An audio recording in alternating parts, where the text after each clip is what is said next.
see now. We're going to start off here on page 206. Now, we've been talking a lot about the maypole, right? The dancing and marching around the maypole.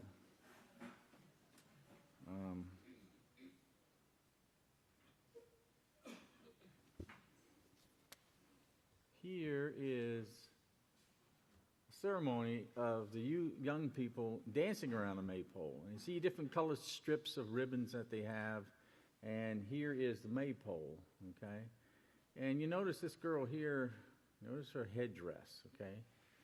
Carries the garland of the headdress of flowers and so forth of the goddesses and stuff. Now, there's other children stuff in the crowds and stuff, too, that are there.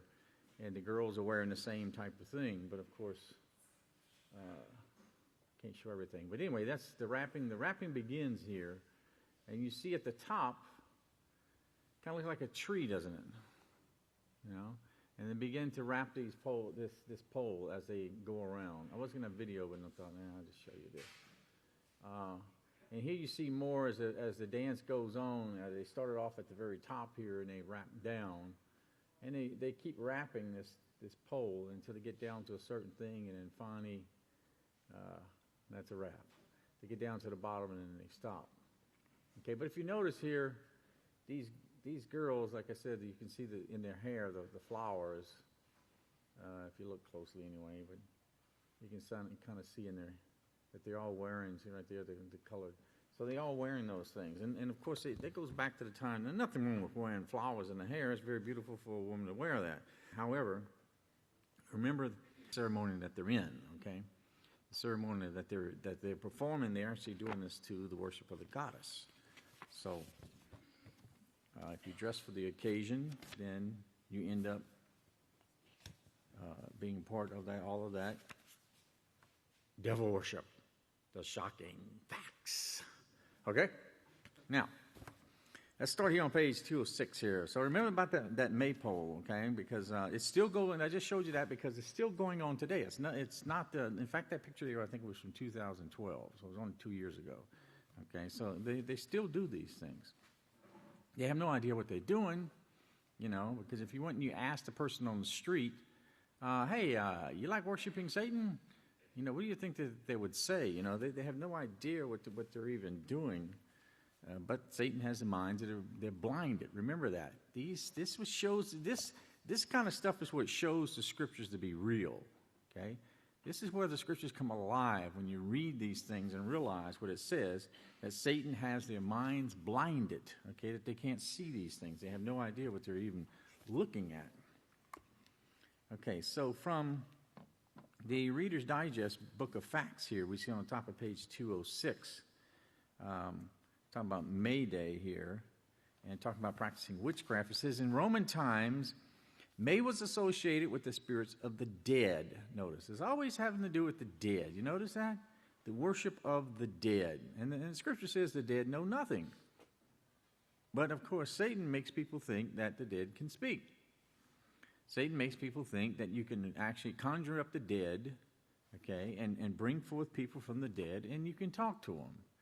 And you can carry on conversations with them and stuff. Okay, but this is not what the scriptures say. In fact, Yahweh's law condemns that. Okay, it's called necromancy. Okay, worshiping the dead, of calling upon the dead. And this is all what the Catholic Church is based upon, because they build their churches upon the tombs of the dead. Okay, and they always have the churches in honor of some dead saint. Get to erect a building, and then they consider it as being a holy site. Okay? So it's all had to do with the worship of the dead. Now, it was believed that the month of May, okay, in particular May Day, was a time for practicing witchcraft. In general, witches were taught. Now, remember now, witches, okay? That's another thing, that they make it look like a witch is this old, ugly old hag, with a big old wart hanging off of her nose, and she's hunched over this big old pot boiling stuff that's got, toad soup and all this kind of stuff in there, and she rides a broom going around, from place to place, okay? Witches are alive. You know, even today they have such things called black witchcraft and white witchcraft, right? The black is supposed to be the darker, deeper ones, more on Satan. The white ones are the ones that can cast pretty little spells and stuff and love portions and stuff like that for people, you know. But the thing is, a witch is simply one who doesn't worship Yahweh, okay? And so these things are still alive. In fact, it was just on the news the other day that the worshipers of Lucifer want to have a holiday for Lucifer. So they were wishing all of the Christians a happy holiday, you know, because they wanted to have their own holiday dedicated to Lucifer. And, of course, that was freaking the Christians out, thinking that, you know, their liberties were being taken away. But it says that the witches were thought to be particularly active at turning points of the year. For instance, when cattle were taken to summer pasture early in May, on Walpurgis night, villagers in Germany used to light fires to drive any passing witches away from their homes and their cattle. Now, they use fire, okay? They use the light, the source of light, which was supposed to repel the darkness, okay? Again, it's just a way where Satan used these things because the light itself was not for that purpose. But we'll see in a little bit. But, you know, Satan used these things and counterfeited so many different things that Yahweh had. Now, the maypole is a phallic symbol, of course, and it's made of wood. And it's a symbol of the female goddess, okay, that was worshipped. In fact, even that picture there shows that. And that's all I'm going to say. But previously in this chapter, we learned that in the pagan mind, an idol was a living and feeling being. Okay, that's what an idol was. And the god perceived and sensed whatever took place to its idol. Okay, so the idol was a symbol of the god or the goddess. But the worship and the emotions and stuff that was built up by the people as they came to show honor to the god or the goddess, that's what the gods or the goddess picked up on. And they sensed these things, and they knew what was what the people were feeling at that time, and it worked them up into frenzies and stuff too. But so the gods perceived and sensed whatever took place to its idol, knowing that the maypole is the idol of the goddess, which is actually being worshipped during this rite, and also knowing that this is a phallic symbol. Okay. Then you can think about how these innocent children, what they're actually doing when they're going around this maypole. And there's a certain technique that they do. They will move, they'll step side to side one way and then side to side the other side, and back and forth, and then they'll go up to the pole and they'll come back and stuff. And then as they're wrapping this, they're going around one another. And they're going from the inner circle to the outer circle, back and forth, as the ribbon begins to wrap back and forth and stuff. So all of these things are very symbolic of certain things that goes on between man and wife. But they're practicing witchcraft here and inducing the fertility goddess through sexual stimulation, okay? And this really worked up people. And what they thought about is that this would gain them material wealth. Now, this was something that Satan always used. She always promised people material wealth, okay? This is what the gods and the goddesses always go after. And this is what Satan, as you see throughout the scriptures, is that's what she wanted, was the wealth of this world. She wanted everything that she could possibly gain. And this is the reason why you have so much wealth being produced around the time of the pagan holidays, because it all has to do with direct influence from the gods, from Satan.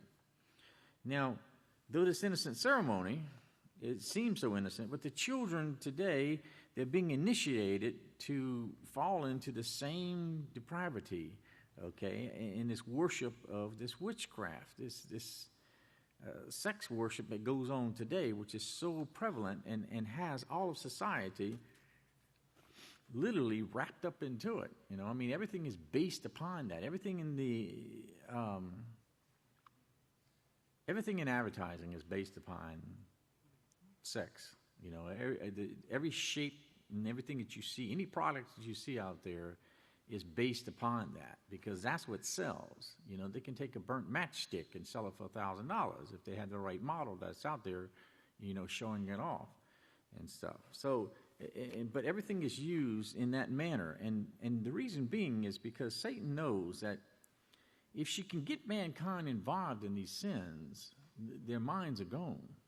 And if their minds are gone and confused, then there's no possible way that they can guard against the adversary. So therefore, she's got them exactly where she wants them. And that's why you see this out there so much. So those who practice this worship and service, you know, they're not substantially influenced by the demonic worship. And of course, the answer is yes. Now, Beltane here, the celebration here, it says, this is from the Dictionary of Mythology, Folklore, and Symbols, and it says Beltane, an ancient Celtic festival marking the opening of summer and honoring the sun, okay? The sun. Now, one of the ways in which they always worship, remember we talked about that light earlier, okay? The light refers to the reflection of the sun, and they honored the sun. And that's what Mithraism was all based upon. Mithraism was the sun god. And of course, they believed that the power from the sun, because the sun was so strong and it shined through the day, you know, and they knew that it was responsible for making the crops grow and so forth, that the sun was the Almighty God. And this is why you see in the Catholic Church so many symbols about the sun and the sunburst, you know, the rays and so forth, and everything is based upon it. Even in the Vatican itself, you know, in St. Peter's Basilica, there's certain lights, certain windows in certain places where the light rays at certain times of day will shine down and shine on certain objects to really produce something in the imagination of the minds of the people. Now, one of these quarter days that's celebrated on May 1st of the old calendar with bonfires and other rites, Druids would drive cattle between two need fires to which miraculous virtues were ascribed, so to prevent the murrain, which is, of course, a disease. So they would drive these two cattle between two fires that they had built, and this was supposed to prevent that. Now, if you remember in the scriptures, even remember Abraham, where Yahweh made a covenant with Abraham, and Abraham had the fires, and it says he passed between the pieces and so forth, between the fire and stuff. So these were sacrifices that they were doing. And of course, they were trying to prevent this murrain, or this disease, this cattle and horse disease and so forth. And dances were performed on that day, and it was filled with gaiety. Okay, and you saw the dances in the picture there of what they're doing. And this, of course, accumulated eventually into the sacrifice by fire of a man, representing the oak king. And it says that Parallels, the fire cleansing ceremonies of ancient parallels. It parallels the ancient Babylonian fires,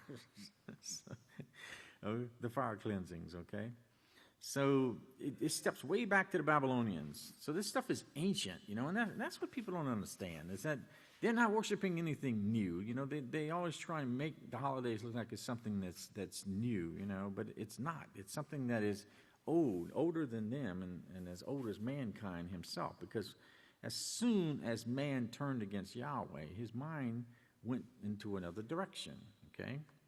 Because you got to remember what they did, okay? When mankind fell, okay, he at that time said, the feast of Yahweh are not important. I will make my own feast. And so therefore, remember as the scriptures talk about in Genesis, they led to the imagination of their mind, right? And Yahweh turned them over to that. And he said, whatever man will come up with in his mind, he's going to be allowed to do. And so they came up with all of these different pagan holidays that you find, all these different gods and the goddesses, the worships, and their rites. Now, they had to come up with them somehow. Someone thought these things up and told somebody else and said, oh, yeah, hey, let's do this. And you know, these things grew from there. So it's just all these things, the evil imaginations of man's mind that took over and allowed all these things to just completely spread. So one of the ways that pagan man thought to ensure fertility was to offer sacrifices of the very things that he wanted to be multiplied. Due to the fact that mankind was necessary for material wealth, just offer a man, right? And you know, there's a different societies and stuff too, where remember they would also worship the virgins. You know, they would take a young virgin girl and sacrifice her, and kill her and so forth. And all this was offered, you know, and then it got so deprived that they absolutely took babies, you know. People would offer up their children, their newborns, to the gods and the goddesses, thinking that this was going to bring them something. So it's within the minds of mankind today, you know, all this is promoted by this propaganda that we see everywhere. You know, it's so rampant in public schools that today, you know, a patriot will give up his life for his country, right? A patriot will stand there and think that, you know, like, you know, love it or leave it, you know. That's what America is based upon, you know. No, America is based upon one thing, and that's the house of Yahweh. Because America would not exist, was it not? For in Yahweh's prophecies it said, in the last days the house of Yahweh will be established in the top nation of all nations. That's why America is the greatest nation on the face of the earth, because the house of Yahweh is here. It doesn't have anything at all to do with going out and killing people in the name of democracy and saying that you have the right to live here because of that. No, you don't. You have the right to live here because the house of Yahweh has been established. One day they'll understand those things. But, you know, they think that, you know, through war, you know, that's the answer to everything. Go out and just, you know, have bigger weapons than somebody else and go and take over everything. But the benefits of the God worship, they talk about, you know, the population is depleted and then people become employed because there's less people and there's still some jobs that's out there. So, therefore, you know, this is why when an economy, it never fails, when the economy drops down so low, what does the nation do? They go to war, okay? It sounds stupid, but war is the way in which they can build up your economy because people die, but yet at the same time, you still need to have the war weaponry and you have to have all of these things that's involved in the military and so forth, and that actually drives the economy up, you know? And that's why war is so popular in the hearts and the minds of the people, especially those who produce weapons, you know, because they're big-time people. But it says, so how can children remain innocent when they're initiated into these abominable perversions by this world's preachers of paganism?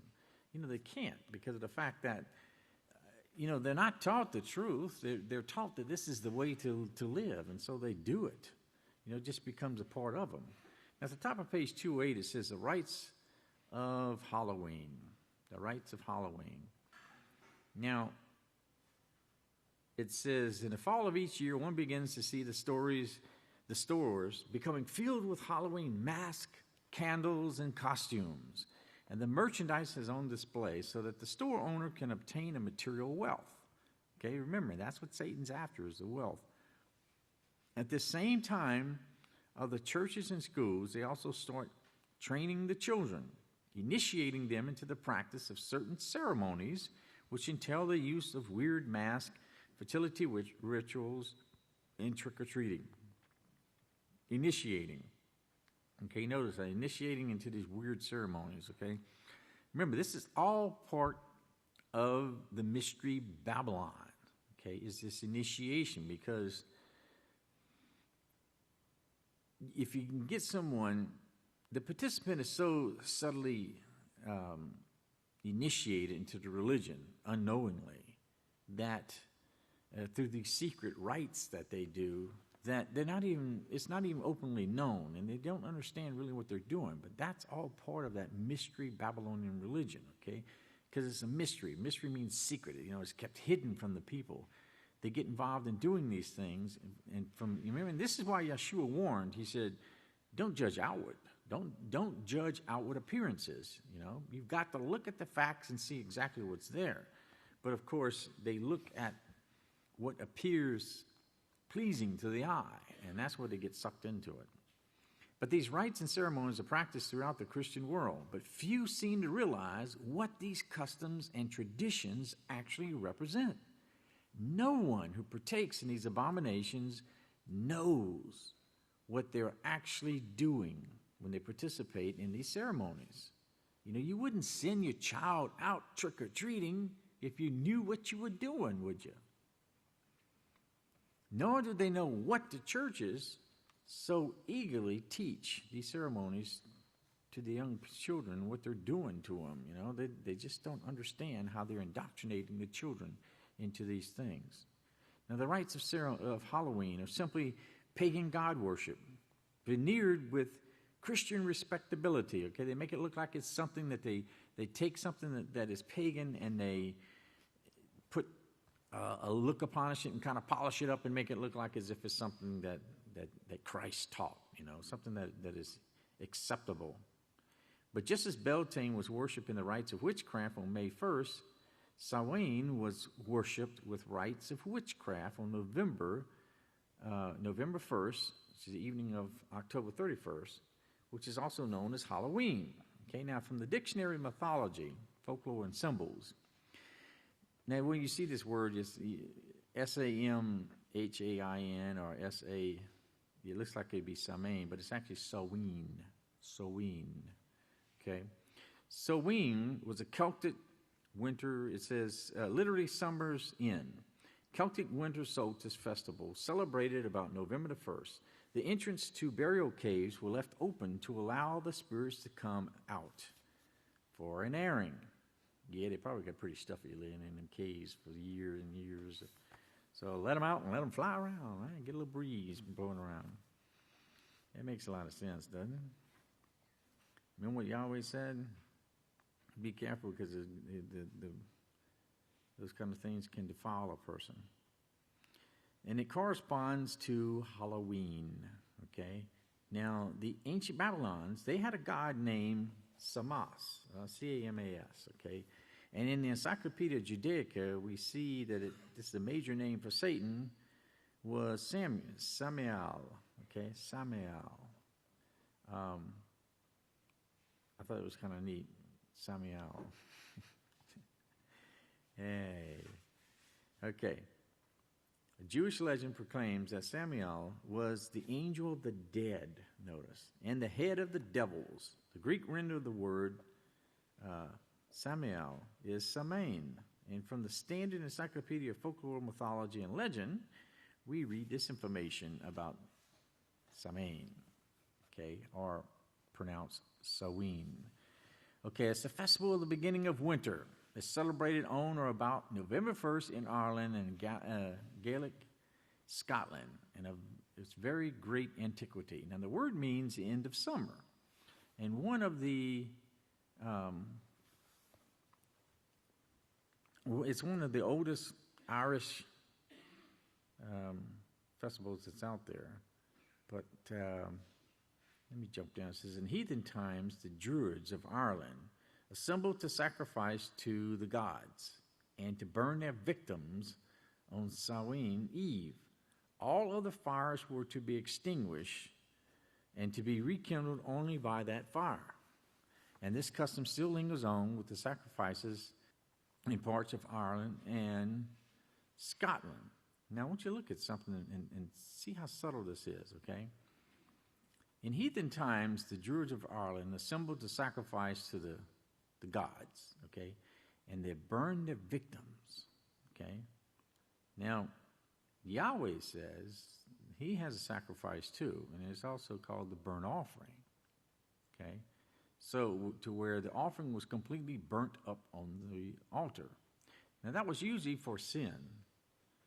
Like the sin offering was a complete whole burnt offering to where the entire victim was burnt up, okay, symbolizing in the fact of the minds of the people what's going to occur if you don't repent of your sin. You're going to burn in hell fire, okay, and you would be completely destroyed and wiped out and done away with. Okay, so the sacrifices were reminders of things. And so this is what Satan did these types of things too, an imitation of what Yahweh said. And notice it says, all of the fires were to be extinguished, and they were to be rekindled only from that fire. So all of the fires, so this fire sacrifice was lit up, and all of the fires were put out, And if you needed to light another fire, you had to light it off of that. Okay? Now, if you remember what Yahweh says in Exodus 27, verses 20 to 21, he says, command the children of Israel to bring you clear oil from pressed olives for the light. And he says, so that the lamps may be kept burning continuously. Okay? And he says, in the tent of meeting, which is outside the veil, in front of the testimony of the holy place, Aaron and his sons are to keep the lamps burning in front of Yahweh from the evening into the morning, and this is to be a statute forever throughout your generations on behalf of the children of Israel. Okay? On behalf of the children of Israel, this was done. Now, they lit the menorah, and they kept it burning. Okay? And this, of course, it deals with the olive oil, and the burning is to be continuously burning and so forth. But Satan took this and, of course, twisted it like everything else and put it into these rituals and these things that she got the people to do to get their minds off of these things. Because you remember who they were dealing with, okay? They were dealing with the children of Israel. They knew what the law of Yahweh had said. It was in their past, Their forefathers had knew what this fire was and knew what they would do with it. But, of course, they took it and applied it to the worship of these gods and these goddesses. And they, of course, forsook Yahweh and ended up turning to the gods and the goddesses. And that's what Yahweh warned them about. He says, don't turn and worship the way that the other nations do, or it's going to cause you to perish in the fire. You're going to die. But they didn't listen. They did it anyway. So it goes on here, and it says, talk about Halloween. It says, let's jump down to the bottom of the page here. But as this source says, Samain is the Druidic assembly on the night of October 31st. The Druids were priests, okay? They were a group of priests and stuff that led the people into this worship and stuff. But they met on the night of October 31st to sacrifice to the gods and to burn their victims. Again, we see here from the Standing Encyclopedia of Folklore, Mythology, and Legend,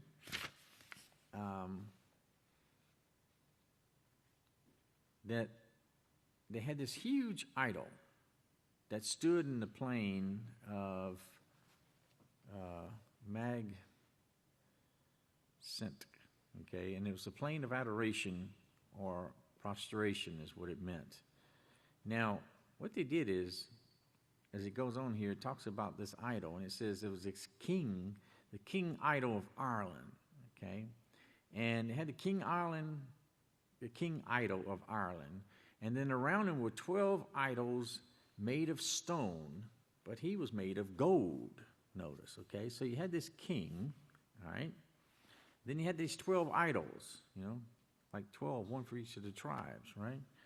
But this idol was made of gold. Now, we know that gold represents the purification or the participation of those who participate in these rites and stuff.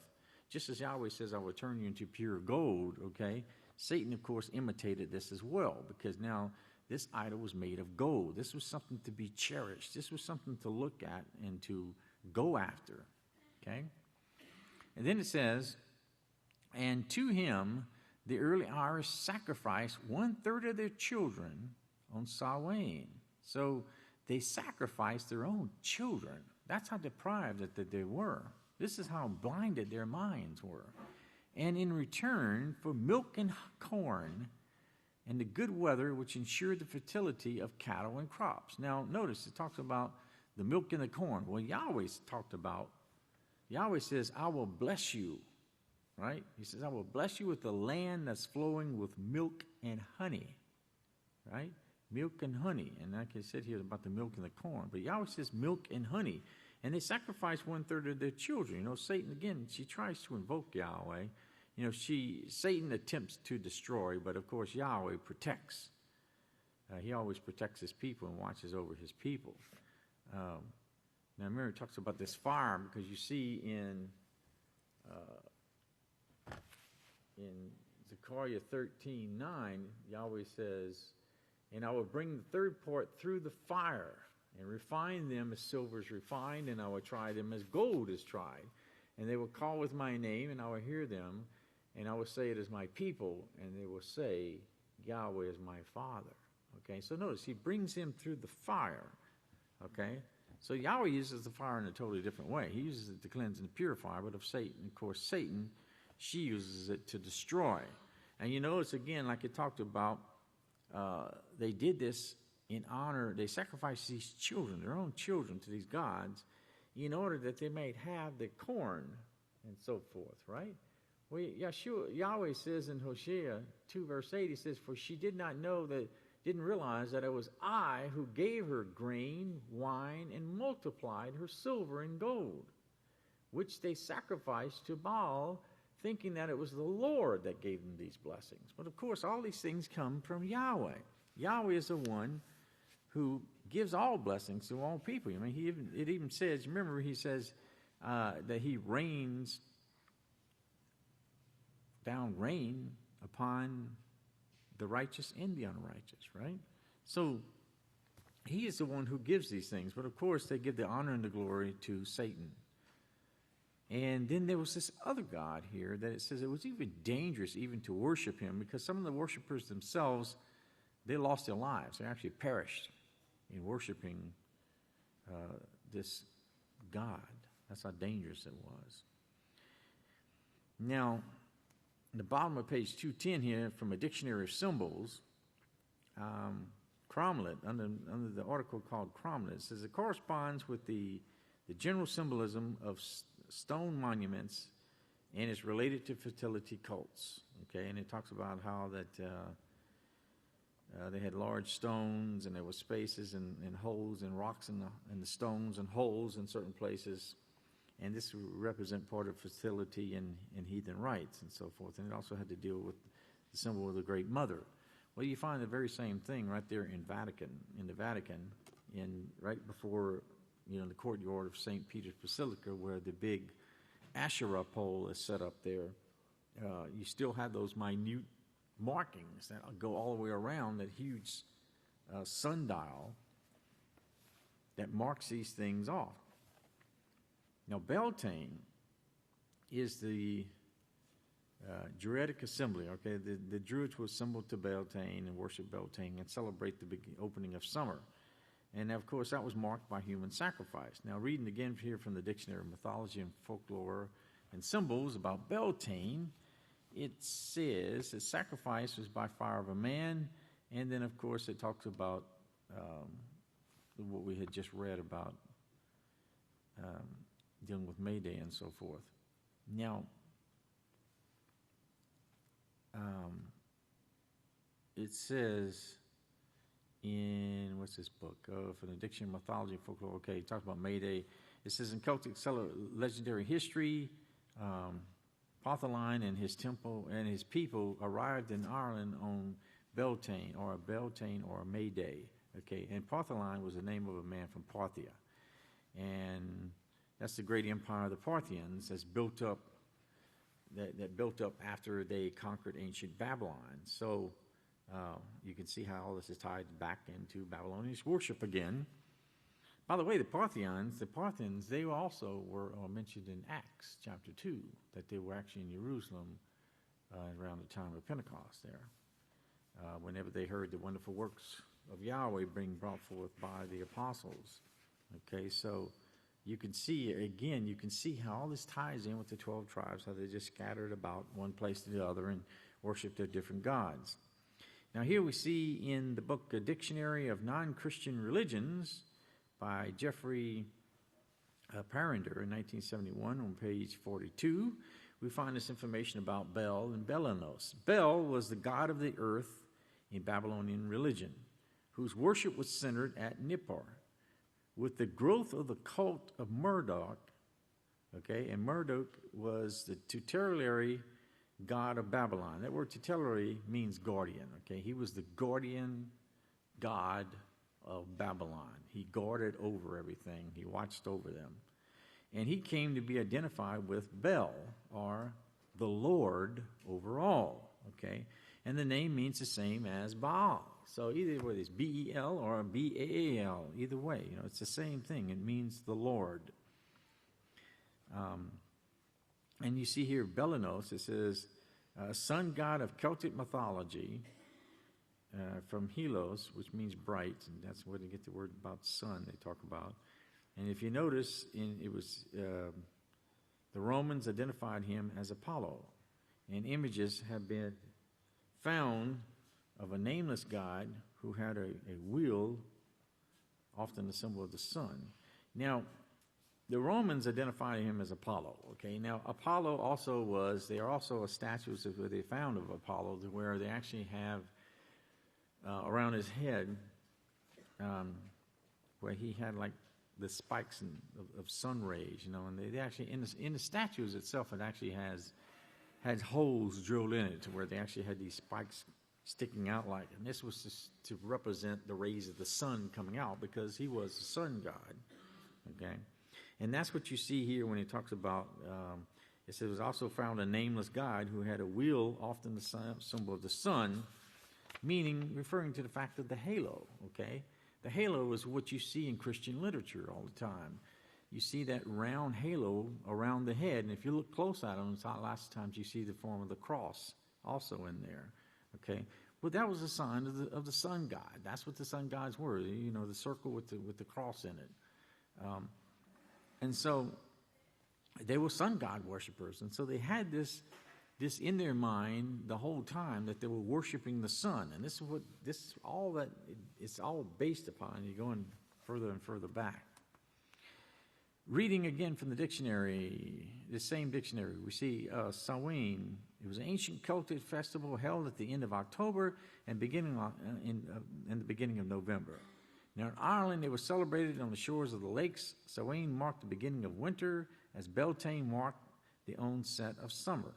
Samhain meant summer in, and bonfires were lit to strengthen the powers of the waning sun. Okay?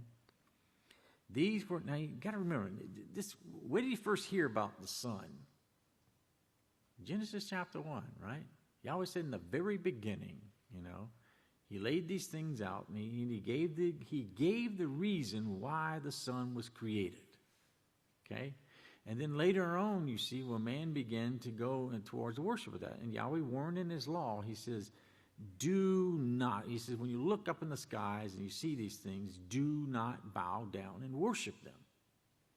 Okay? Because they hold no power. He is the only source of power. But remember, King James calls Yahweh, and remember it says about he is the Lord God and the Son of righteousness and all this kind of stuff, the S-U-N. It shows where it should be the word light and stuff. So they changed these things. Now, of course, again here, now you see this picture here where here's a druid priest, and it's like, he's just this old wicked old guy, all wrapped up in his robe, burning this fire, and he's so eerie and stuff, it's like.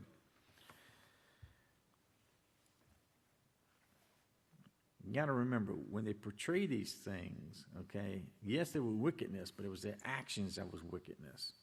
And Satan is just so screwed up in the way that she's worshipped, with Halloween and all this kind of stuff, because here you have people dressing up in costumes that, they tell you, okay, the demons are loose running around.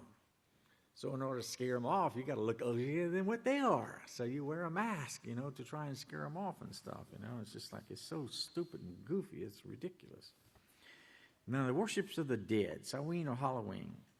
This is from the Yearbook of English Festivals by Dorothy Gladys Spicer, 1954.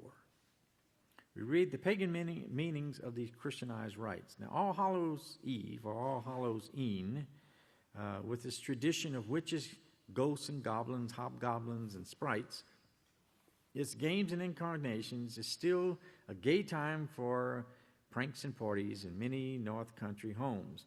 Fun-loving Americans have borrowed from their British ancestors many Halloween Eve games. Now, of course, this is where, these things come from, is that the forefathers worshiped these things and carried these things about. Now, it says it was transplanted to the New World soil. The old practices had become revitalized and currently are observed with more enthusiasm than in the country of their birth. The ancient Druids, on the end of October, commemorated the festival of the waning year, when the sun began his downward course and ripened grain was garnered from the fields. Okay, so remember now, in the wintertime, the sun goes down. If you notice where the moon was this last new moon?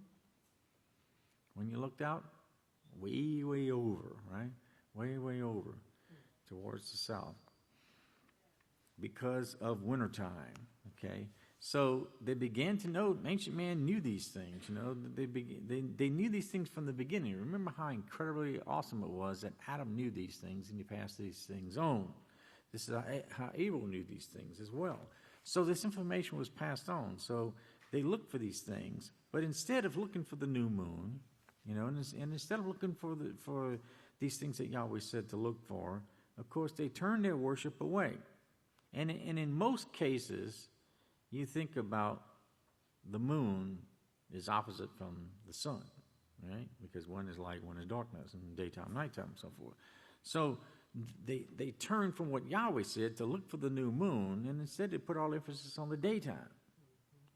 Yet the calendar is so screwed up that where a day begins in the middle of the night when you're sleeping. Most people, at 12 o'clock midnight, So then they expect you, of course, to get up at 2 o'clock and go and turn your clock back or as far away and then go back to bed, right? But that's their calendar, because it's so messed up. When Yahweh makes things so easy, when you look at things, it's so easy the way that he does things. So it talks about summer's end here. Now, at this feast, the sun was considered to be dying, okay? And they celebrated it with human sacrifices and augury and prayer. For the seasoned spirits walked around and in evil, they had powers over the souls of men, okay? Notice that word augury, okay? The word augury means, this is from Webster's dictionary. It means, wow,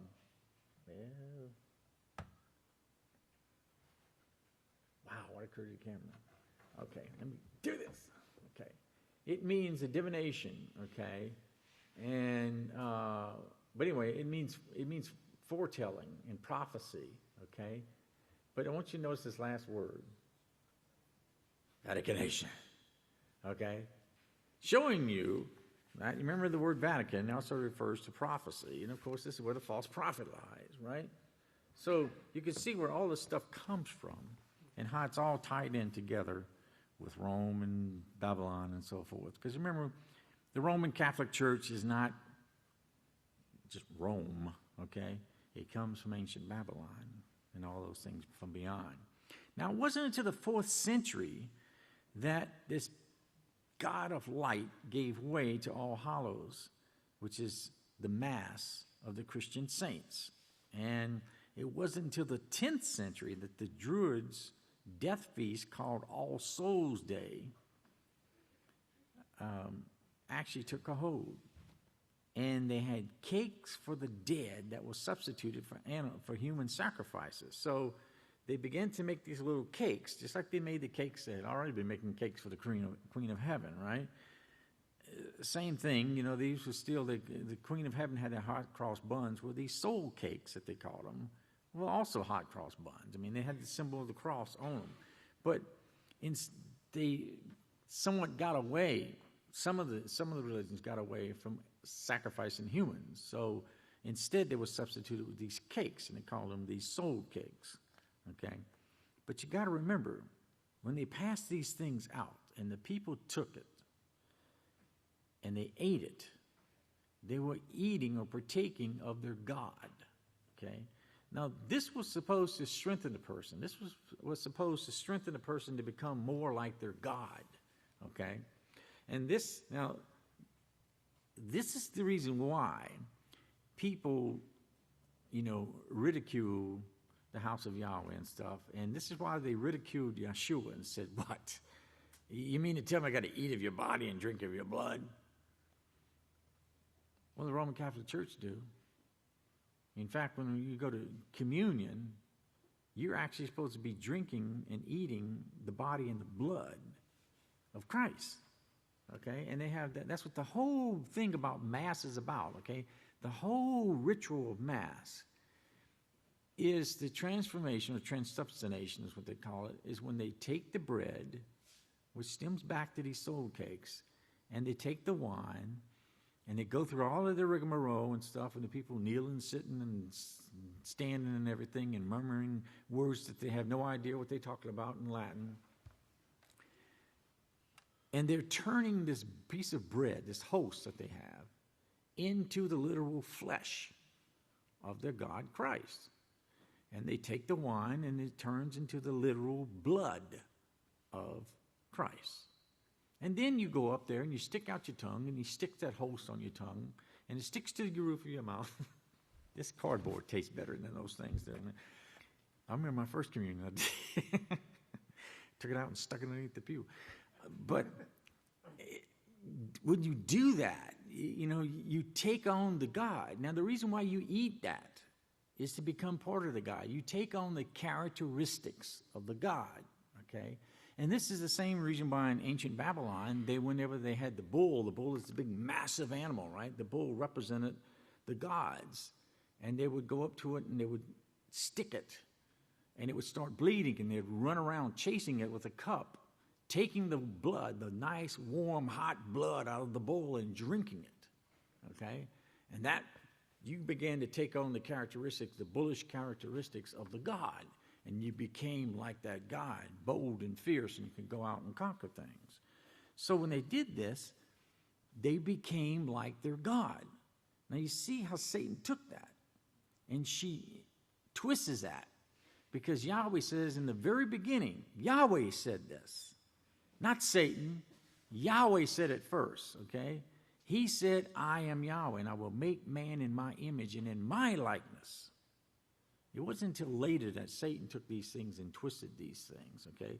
So when it came time with Yeshua, and Yeshua said, you must eat my body and drink my blood, this was already in the minds of the people from these pagan things that they had already done, that all the heathens were doing already. And so in their mind, it's like, what, we're going to drink your body and drink your blood? You eat your body? Like a bunch of cannibalists, But it's still carried on today.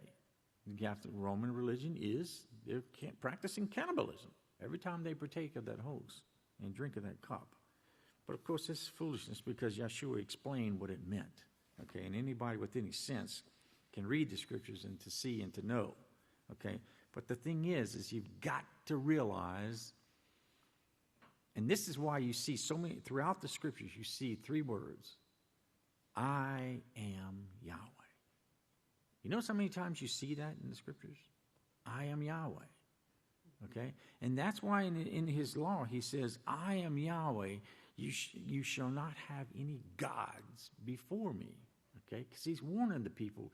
And people have to understand that Yahweh is the original source. Okay? This is why they couldn't find his name in the book of the gods, in the Egyptians. He wasn't a god. He's never been a god. He's never been identified as a god. But in the King James, you got your big God with the big G, and you got your little God with the little g, right? It's like as if that makes a difference, right? Well, he's the God of all gods. It just doesn't make any sense at all. But that's the minds of the people. It's what Satan's got them to it is so twisted as they can't even see the foolishness and realize that Satan is laughing at them, because she's got them exactly where she wants to get them at. I better go back here. Okay, so we see here, okay, these cakes for the dead, okay? Now he goes on here and he talks about this augury. And augury is, as it says, divination, or the act or practice of foretelling events by signs or omens, okay? These signs that they use, remember what the scripture says now, right? Signs, okay, are for the unbelievers, right? But they had to have their signs. They have to have their signs because they have to have something to believe in. Because they don't have faith. Faith is the substance of things hoped for, right? And the evidence of things not seen. That's what faith is. But they have no faith. So they've got to have their signs. They've got to have all of these things. And they had to have things that reached out and grabbed the minds of the people and their imaginations, and to twist them and to pull them into, suck them into the worship of the gods that they wanted them to worship. And so priests were very conniving, okay? But they were very smart men, and that's why you talk about the wise men and stuff like that, okay? It's because the fact that they were very brilliant in the sense that they knew that to keep the people ignorant, and this is why Satan kept the scriptures away from everybody for over 1,500 years, is because it kept the people ignorant. Now, but they were very wise in the fact that they used many deceptive ways. Like I said before, they could make tricks with water and weights and magnets and so forth. And to deceive the people into thinking, because, if you had these big, huge doors that, a man couldn't even hardly open by himself, and yet you had a priest come up there in this magnificent, beautiful robe, and walk up there so pious and praising his God, and then all of a sudden he steps on this certain place on a certain stone that nobody else knows about, and then lo and behold, all of a sudden the doors begin to open. And this is just magnificent, and everybody's oohing and ahhing, okay? Janus, remember? Janus was the god of doors, okay? And these were things that they did to try and to deceive the people, to keep them ignorant, and to think that there was power in the worship of these gods. But that's why Yahweh always says, I am Yahweh. I'm the only source of power, okay? There is no power in these gods. But they use these things, this augury, to try and get the people, and foretelling future events. Well, gods can't foretell the future, but they have their little tea leaves and stuff like that they use. It doesn't make any sense. Well, continuing to read here from the source, it says, gradually the last night of October, first it was a Druid feast, and then it became a Christian holy day, okay? It wasn't that first. It became that, okay? Turn to page on 214 there. It talks about these cakes as well. Well, we'll just read down the line. It says, these festivals concern remembrance of departed souls. And they were talking about the spirits of the dead, and they had divination rites. And the spirits of the dead were supposed to walk abroad throughout the night, okay? And it says, people went around begging for cakes in remembrance of the dead. And these cakes were oval. They were round in shape and rather flat. It's exactly what you have today in the host, okay? It's round and it's very, very flat, okay? About a 32nd of an inch high. Paste, cardboard. And notice it says here that once the soldiers of certain villages began their rounds with services for the parish church, the cakes householders gave were in exchange for prayers for the dead. So when they went around to these different houses, when they gave these soul cakes to the people, okay, this was in hopes and that the people, there were those who received them, were supposed to be praying for the dead, okay? And then notice it says it was a charity for them. And in other words, soul cakes were intended as bread doled to the community poor, okay? So supposedly they always thought about the poor, right? That the poor would get a hold of these things. And bonfires to light souls out of purgatory. And the ringing of church bells also characterized the old times of services. So you had to light the souls out of purgatory. Purgatory. What a wonderful place. You see, if you were good when you died, you went to heaven. St. Peter was there waiting at the pearly gates, right? You walk on up to the pearly gates and, how you doing, Pete? Okay, he looks in the scroll and sees your name, and he opens up the door and you go in. All nothing but clouds. Next thing you know, one day you see somebody floating up on the cloud that you know, right? Now, if you were bad, if you were really, really, really bad, you were evil. Okay? You were really bad. Of course, you went to hell. Now, hell is not a great place either, because with hell, you burn forever and ever and ever and ever and ever. You're totally tortured all the time in hell, you know, getting stuck with pitchforks and all this kind of stuff, you know. I mean, it's a rotten place to be, you know. Now, if you were in between, okay, that's when you went to purgatory, okay. Because, you see, God didn't know whether he should let you into heaven or he should send you down to hell to Satan. Now, Satan didn't know whether he wanted you in hell. So you had to wait it out, okay. So you had to go to purgatory. And purgatory, that's where you would have to work on getting your way into heaven. Or if you didn't cut it, they shipped you down. Okay, so you either went up or you went down. Okay. Now, the priests taught this kind of crap. Okay, they taught this to the people. Now, you got to remember, the people were so ignorant because they didn't know what Scripture was. They had no Scriptures. So if you don't have any truth and knowledge and understanding, you're going to believe what you're taught. And that's what they were taught. So then the priests were so evil and conniving in their ways that they played even further on the minds of the people and said, you know, your cousin's in purgatory. Pay me a few bucks and I'll pray for him and I'll get him out. That was called penance, okay? They actually offered penances for him. I mean, how wicked can you be to play on the minds of people who don't know any better, and yet you rob them at the same time? You keep them stupid and ignorant and then rob them of everything that they've got. Now, that's the evil system that's out there, okay? And it's still going on, you know. It's still going on out there.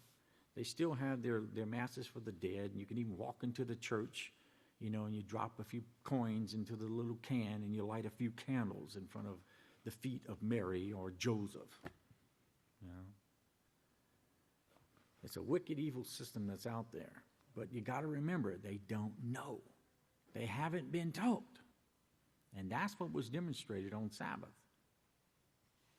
That's what we've got to keep in our minds. That's why we've got to learn these things and believe in them, because we've got to teach the world and give them this understanding so they can come to the knowledge of the truth. Because as the Scripture says, some people are searching, but yet they're never able to come to the knowledge of truth, because their minds are just not opened at this time, but ours are. And that's why we can't take these things for granted. Okay. Let's see here on page 214. It says, Halloween. In spite of the fact that it takes its name from a Christian festival, yeah, it was from St. Hollow, I think it was. Wasn't it? St. Hollow? Huh? Oh, it's Hollow be your name. That's what it is. Yeah. Okay, it's a Christian festival. All Hallows, All Saints Day comes from pagan times and has never taken on Christian significance. Notice that. This book here tells you, and they admit, just like they admit all other things, but would they tell you it's wrong to keep Halloween? They'll tell you the source and they'll tell you everything about it, but they won't tell you don't do it. That's the difference between the house of Yahweh and the Christians, is that the Christians don't know what they worship. You know, if they did, they wouldn't be worshiping and doing the things that they do. But they don't have that understanding. Okay, we need to stop here on page 214. So next week, we'll take off there. And may Yahweh bless you and have a great week.